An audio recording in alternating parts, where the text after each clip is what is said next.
Hello. This video is a more detailed breakdown of the glycolysis process. And although it's all here on the page, I thought it might be helpful to walk through it as a review. Let's go. There are basically 4 steps in the catabolism of glucose. Cats scratch, break down things, cats break down. And so metabolism is the breakdown of glucose. There are 4 steps in the breakdown of glucose. The first step, which this video is going into detail on, is glycolysis. Glycolysis takes glucose, a sugar, C6H12O6, and breaks it down into something called a pyruvate.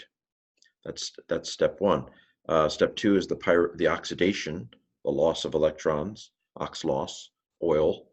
The pyruvate loses electrons in step 2. Then we have the citric acid cycle, or also called the Krebs cycle. And then you have oxidative phosphorylation. Phosphorylation is the adding of phosphorus. Anyway, so phosphorylation, phosphorizing. And apparently you add phosphorus by losing electrons. So it's oxidative phosphorylation. You add phosphorus and lose electrons.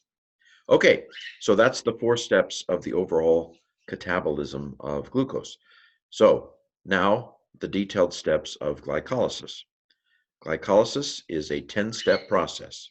It takes place in the cytoplasm of the cell. The other steps take place in the mitochondrion, I believe. But the glycolysis takes place in the cytoplasm. There are 2 parts. The first part requires energy, and then the second part produces energy. So you have to get some to, if you don't, what does it say? It takes some to earn some. They always say that about money. If you don't have any, you can't earn any. But so we're going to have to do some investment in part 1 in order to have a profit in part 2. Okay, so the first 5 steps, just going over them in general, and then in more detail. Step 1, add phosphate.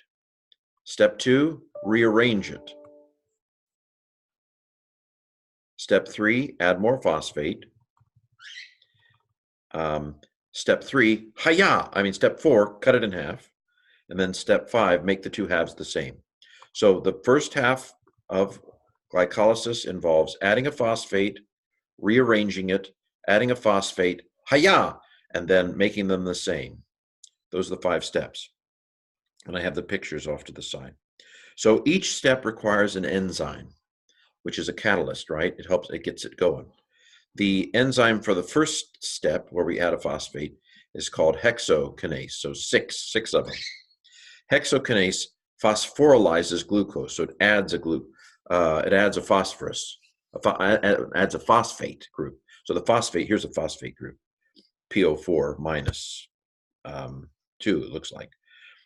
It adds a phosphate, which requires an ATP. So where are we going to get the phosphate from? We're going to grab one from adenosine triphosphate, and adenosine triphosphate, after it loses its phosphate, becomes adenosine diphosphate. Okay, so we're going to add a phosphate. See, we've added a phosphate group to the original glucose.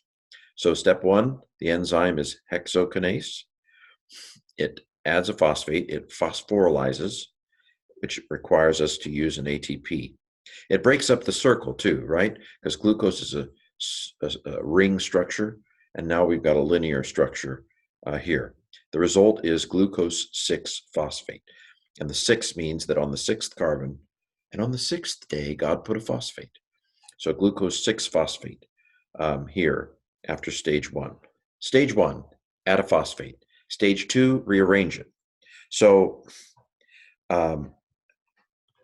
this is a kind of enzyme, and I don't think that you're required to know the name of this phosphoglucose isomerase. I don't know if you need to know that, but an isomerase, ACE is an enzyme, and an isomerase is an enzyme that makes an isomer. So step 2 is to rearrange it, and it's rearranged from glucose 6-phosphate to fructose 6-phosphate. Fructose and glucose have the same chemicals. They have the same carbons, the same oxygens, the same hydrogens, the same phosphate, but they've rearranged it a little bit. And you can see here the rearrangement. And so it goes from glucose to fructose. So 1, add a phosphate. 2, rearrange it. And so step 3, add more phosphate. And that's going to require another ATP to lose its phosphate. So we've now used up 2 ATPs to get this far. Now that we've added another phosphate, it becomes a biphosphate. It goes from fructose 6-phosphate to fructose 1,6 biphosphate. 1,6 means that it's on the 1 carbon and it's on the 6 carbon. It's a biphosphate. Bi means 2. Bicycle has 2 wheels. This is the commit step. Step 3 is the commit step. No going back now. This is where it's going to happen. If we've gotten this far, at least we're going to continue. The enzyme here is called phosphofructokinase. Okay. A lot of stuff to kind of cram in there. It is what it is. So we added a phosphate, we rearranged it, we added a phosphate. Now we're going to, hi-ya, a four-fingered hi-ya, hi-ya. It's going to split it in 2. The enzyme that does this is an atolase. So a lot of these enzymes will take the chemical you're with, like fructose biphosphate, right? That's what we ended up with, fructose biphosphate. And the enzyme atolase, fructose biphosphate atolase, the atolase is going to split it in 2. Adolescents are so crazy. Your adolescent brother, Tommy, chopped this thing in half. So the enzyme is atolase. And the result is 2 carbon. So we had a 6 carbon. Now we have 2 3 carbons, because 2 times 3 is 6, right? One of them is called glyceraldehyde 3-phosphate. I believe that's this one, glyceraldehyde 3-phosphate. And we also have another one called dihydroxylacetone phosphate. That's not going to last very long, okay? Because step 5 is going to make them both into glyceraldehyde 3-phosphate. So add a phosphate, rearrange it, add a phosphate, hi-ya! And then step 5 basically makes them both into the same glyceraldehyde 3-phosphate. Makes them both into that. And again, an isomerase makes an isomer, right? And so this is going to make the second one into this one. So now we have 2 of the same. Step 1 of glycolysis. Required energy was to try to place with 2 sugars. 2 glyceraldehyde 3-phosphates, 2 3-carbon sugars. That's where we've ended up at the end of part 1 of glycolysis. So now we're going to do part 2 of glycolysis. This is the part that's going to get us to pyruvate. And the steps, let's overview the steps. First, it's going to add, now we're doing two now for everything, right? We've ended up with 2 sugars, glyceraldehyde, whatever, phosphate, right? Glyceraldehyde, let's look at it again. Glyceraldehyde 3-phosphate, okay? We've got 2 sugars, and so everything is being done twice now from here on out. So we're going to add a phosphate to each sugar. And then we're going to create 2 ATPs. And then we're going to shift it around a little. Then we're going to dehydrate. And then we're going to get rid of the phosphate. And we'll be done. We'll have then a pyruvate at the end.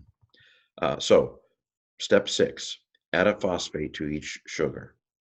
So electrons are extracted because it's oxidized. Oil, oxidate is loss, ox loss.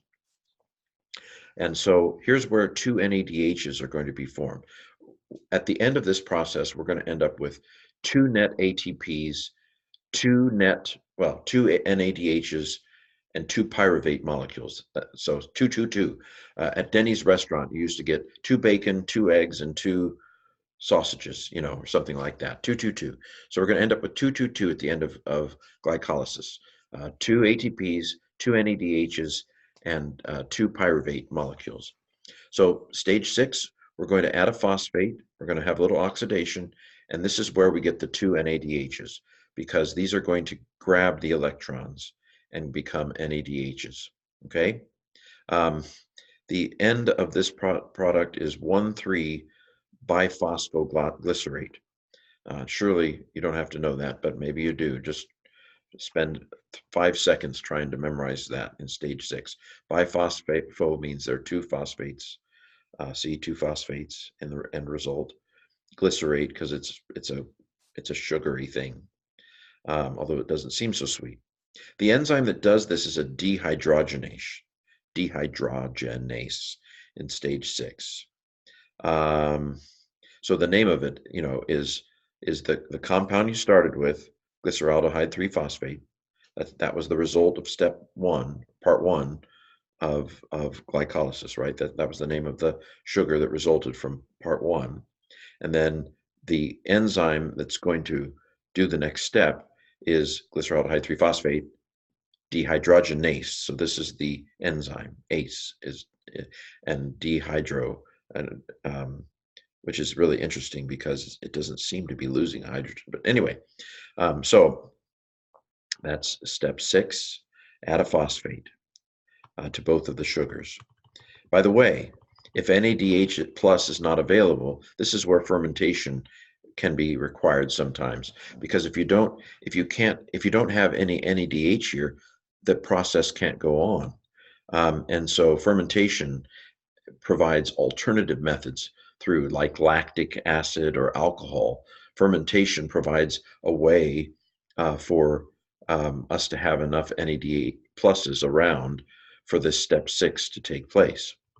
Okay, so in step 7, we're going to create 2 ATPs. Now we're going to get even, because it took 2 in part 1. Now we've paid back 2 in step 7. So it's payback time because we used, so we're even at 7 ATP. We have a net 0 at 7. The enzyme is a kinase. So you take the thing we just ended up with, phosphoglycerate, and you add an enzyme to it, name, phosphoglycerate kinase, and that is the enzyme that's going to catalyze these 2 sugars producing, they're going to shed a phosphate. Each of them is going to shed a phosphate, and we're going to have 2 ATPs created. So we start with this biphosphoglycerate. So we start, we're going to end with just 3-phosphoglycerate. See, we're going to go from bi to 1 because we're shedding one of the phosphates. Okay, so a phosphate for each sugar is broken off, given to an ADP, and we end up with 2 ATPs at the end of step 7. Step 8 is again a little bit of rearrangement. Phosphate is going to move from the 3rd carbon to the 2nd carbon. Okay, so move next door. 3-phosphoglycerate becomes 2-phosphoglycerate because we switch where the phosphate is. Okay, so what have we done in the second half? We have added a phosphate.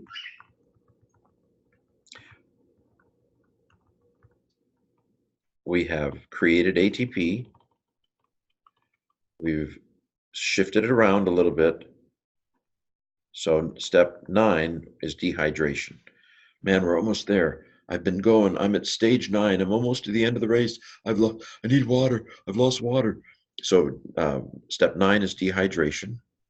We're going to get a double bond somewhere. Anyway, that's interesting. Looks like there's already there. Oh, here. We're going to get a double bond right here. That's going to give power, storing up power in double bonds. The enzyme is enolase, and the result is PEP, which is phosphoenol pyruvate. Pyruvate's where we're going.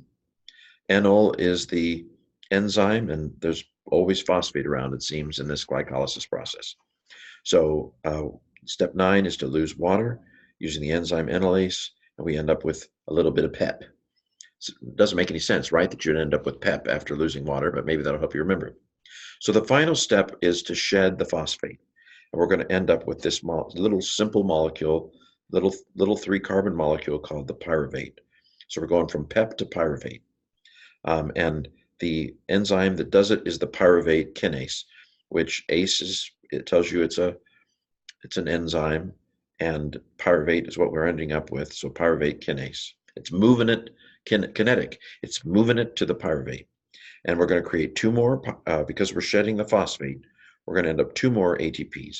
So we're now going to have a net gain of 2 ATPs.